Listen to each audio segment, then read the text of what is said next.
So it's all or nothing for England tonight. The pressure's on Roy Hodgson and his boys. They are red hot favourites tonight in Nice against an Iceland side who have admitted they're going to park the bus. It's England versus Iceland on the JB Claret YouTube channel, and it's live. So away we go then. We're up and underway. England in the all white strip with wedged socks. They're attacking the goal from left to right here, and Iceland all in blue. So in colours, all in their traditional colours, so it'd be easy to make out who's who. As Kyle Walker breaks down the right hand side for England, low crossing there. It's important that England get a good early start to this game.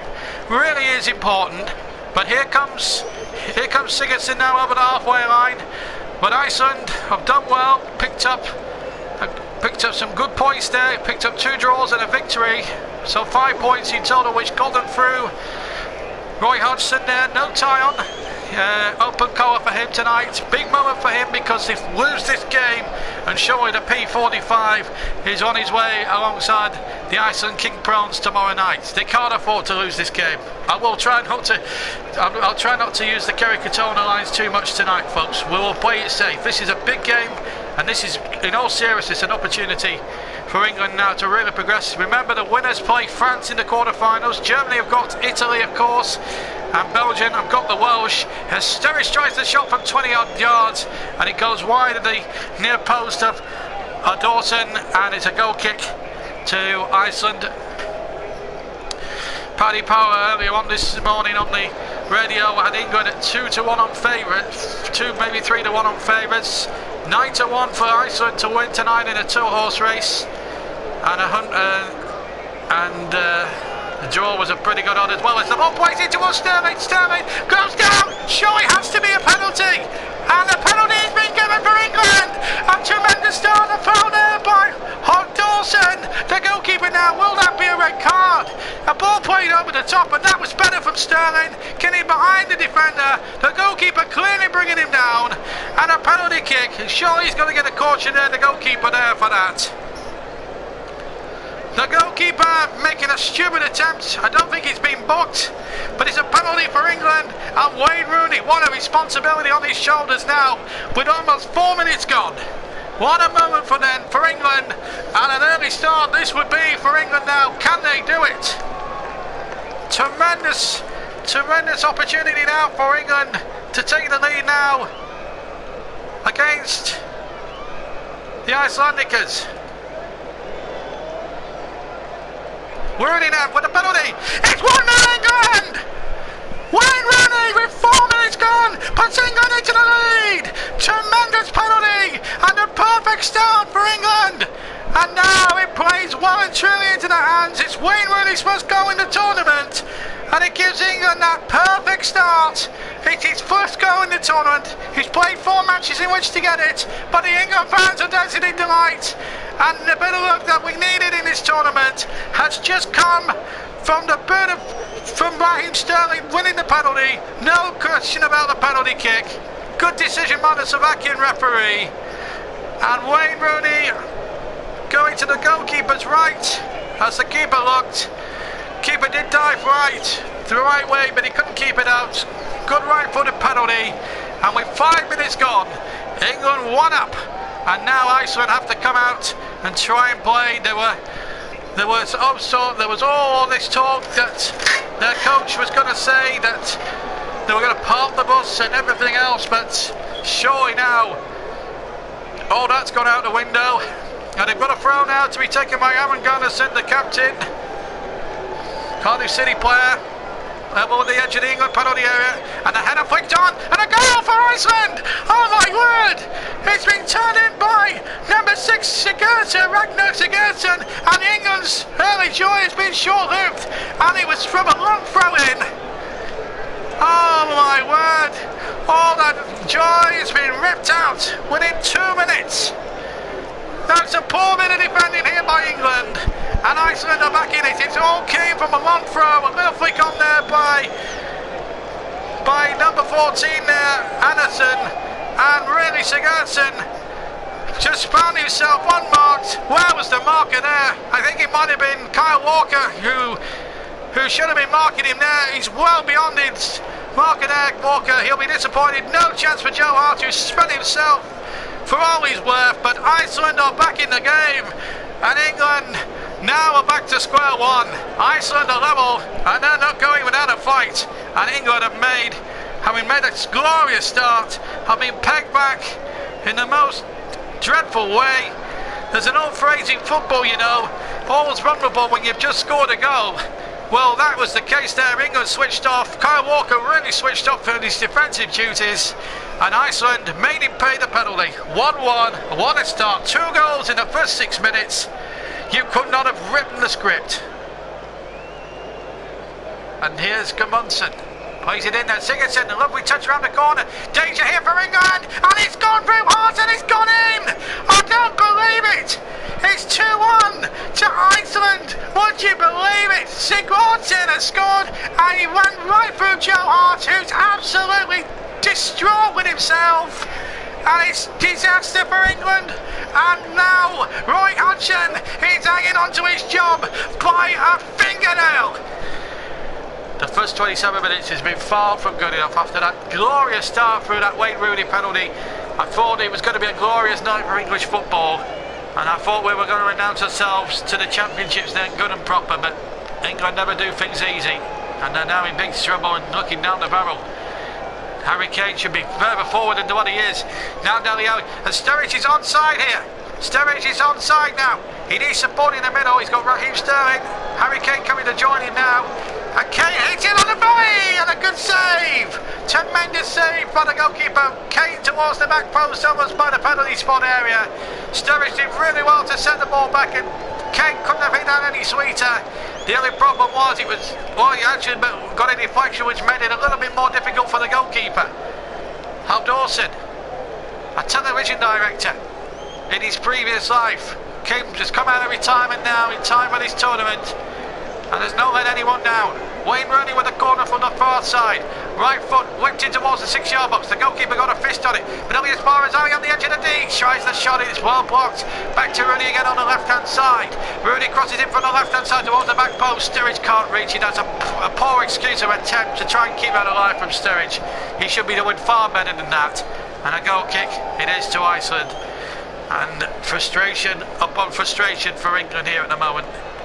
Everything that's being hit is being saved, and there's a deflection there which just makes it a little bit difficult for the goalkeeper, but he tipped it over with no ease, to be fair. Smalling winning that header. England 2-1 down. I can't believe I'm saying this, but to be fair to Iceland, they've really done well, been well organised defensively, and I'm not really giving England too much of a sniff. The goalkeeper has been really superb for them as well. Cahill has it midway inside. The Iceland half looks for options. Has to play it into Rooney. Rooney touches it back to Dyer. Dyer now for England to Walker. This has got to be. They've got to go for it now. Walker has to go around down the right hand side. He has to move forward. Gets the cross back. Really chase and hits it into the ground and hits it wide of the near post. And a goal kick to Iceland. And more frustration for England.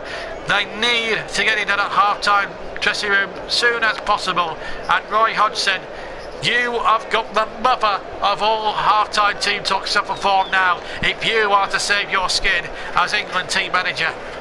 For Vardy to have an impact. Let's just break off for a second. That corner comes in towards Gunnarsson. He attacks the near post. It could be danger here. Oh, it could have been a third one. An overhead kick inside the 6-yard box and Joe Hart. Let's give him a little bit of credit. Made a save from almost point-blank range with 55 minutes gone. Oh my word, that could have been curtains for England in the tournament. What a good bicycle kick, and it was good. It was Sigurdsson, the number 6, Ragnar Sigurdsson, has already scored 1 goal already in this tournament. He almost got another one, and that would have been curtains for England. Dele Alli though for England. Can we save ourselves? Harry Kane, a poor touch. He just let it go right through his right foot. And again, cheap possession given to Bjarnason. It's just not coming for England tonight. You can bet your boots on that. Penny for everybody's thoughts. It's a dreamland for Iceland. A chance here now for Gunnarsson. He's broken away. He's away for Wilshire. Gunnarsson shoots. And that would have been curtains for England, but for a smart save by Joe Hart. Oh my word, poor defending again. Jack Wilshire found wanting on a one-on-one. Goodison beating him as if he didn't exist. Got it onto his right foot. The angle, to be fair to him, was tight. There are 7 minutes just under plus stoppage time, Jay. 7 minutes. That's all that's left before stoppage time. Time is quickly ebbing away from England's European campaign, and they've got a corner to defend. Goodmanson will take the corner, number 7. Here it comes, left foot, into the penalty box it goes. Header one, and it's just past the clear post, and it's a goal kick to England. Header was well won there by the number 14 there for Iceland, which was Anderson. Here's Rashford now, into the penalty area. Rashford, he went his trot on the ball right as he was about to cross it in. Oh dear me. This 30 seconds away from England writing a very, very big football obituary here. And Iceland writing their names in the football, in their country's footballing history. They've deserved their spot in the quarterfinals. They've worked hard. They've defended as one. Here's Dele Alli now to Sturridge. This has to be a good cross. Sturridge chips it in, and it's wide from Vardy. It's Dele Alli, they appeal for a corner, and I think it's been given. Last chance saloon for England. Sturridge played it in, and the mirrors deflects by the defender. It's a corner now. Surely Joe Hart is going forward. We've played 3 minutes. We're now into last chance saloon. Corner, and it's towards Hart, and he's headed away. And there will be no more shock horror for England. They are out of the European Championships, and I for one cannot believe what's just happened. I am shocked, distraught and angry, and surely it's got to be the end of Roy Hodgson as England manager. But let's give credit to Iceland. They defended as one, as a team, and thoroughly deserved to go through to the quarterfinals to play the French. Roy Hodgson, who was on borrowed time. This was do or die, and it's die for Roy Hodgson. The die surely must be cast. He walks away, head bowed. He knows his time is up. Let's congratulate Iceland. They thoroughly deserve to win, but the inquest begins now, folks. And I'm sorry to say that England do not deserve any credit from anyone, because that, I'm afraid, was a pathetic, feeble excuse to go out of a tournament. Let's give Iceland a lot of credit. They deserve it. And I have to be honest with you guys. What now for England? You've got to say he's the manager, and he's picked his favourites. Simple reason. Jack Wilshire, who's been nowhere near good enough. He's played 70 minutes football competitively for Arsenal all season. You leave out Danny Drinkwater, who's had his best season in his footballing career. You leave him out the side. There's Andros Townsend, who would have provided more width on the wings. He had a great end to the season despite Newcastle getting relegated, his club. He should have been on the plane. There was Mark Noble there, who should have been on as well. Someone else to oversee the progress of this young, hungry and extremely talented group of players. They've been fantastic, and they've done everything that's been asked of them. When I arrived, I was told that players didn't turn up to play for their country, or that they pull out at the last minute, but I've not seen any of that. These players love to play for their country, and their commitment has been unquestionable. Ray and Gary have asked me to speak on their behalf. They arrive with me as part of my coaching team, and they'll leave with me. I'd like to thank them for their dedicated support and for the major part they've played in our team preparation. Finally, I'd like to thank all the support staff, players, the FA, and of course the fans. It's been a fantastic journey these 4 years, and it's one I'll look back on, or remember with pride. Finally, I'd like to thank you, the media, for the support that you've given me during the 4 years. I'm sorry it's had to end this way with another exit from the tournament, but these things happen, and all I can do is wish everybody all the very best and hope that you will still be able to see an England team in a final of a major tournament fairly soon. We've been unable to deliver. Thank you very much. And that was that from Roy Hodgson. He's actually officially resigned as England manager. Well, he's jumped before he was pushed. He was going to get sacked in the morning anyway, but that still doesn't take away the criticism. I'm going to end this stream with this comment. 4 years Roy Hodgson has been manager of England. If you take out the qualifiers aside, he has been poor in tournament football. Now, he had 10 games in tournament football as England manager. 10 games. He won just 3. 2 in the European Championships of 2012. And he won against Wales in this European Championships. The rest he drew and lost. 2 years ago, he took charge of England in his one and only World Cup. He lost to Italy, and he lost to a 70% fit Uruguay and Luis Suarez. And people were saying 2 years ago that he should have been sacked or resigned here on in.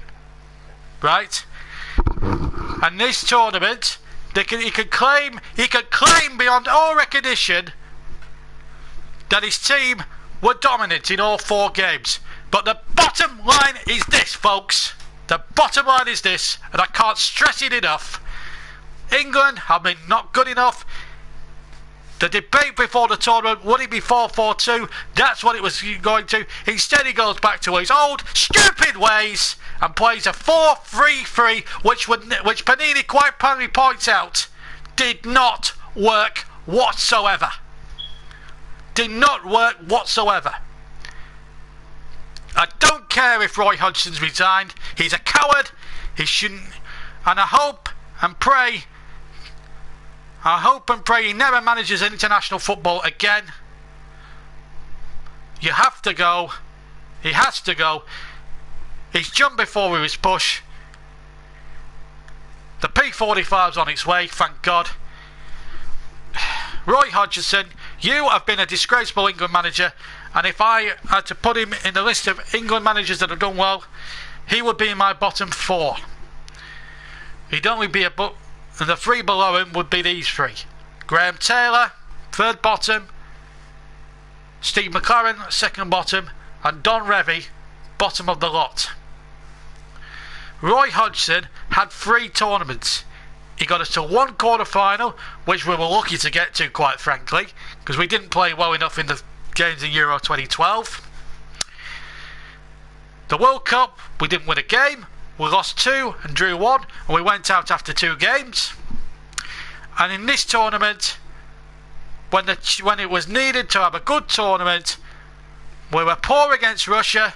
We should have won the game by a long shot, and we didn't. We let Russia in, who, let's be fair, are a very, very old side. We let them in for an equaliser.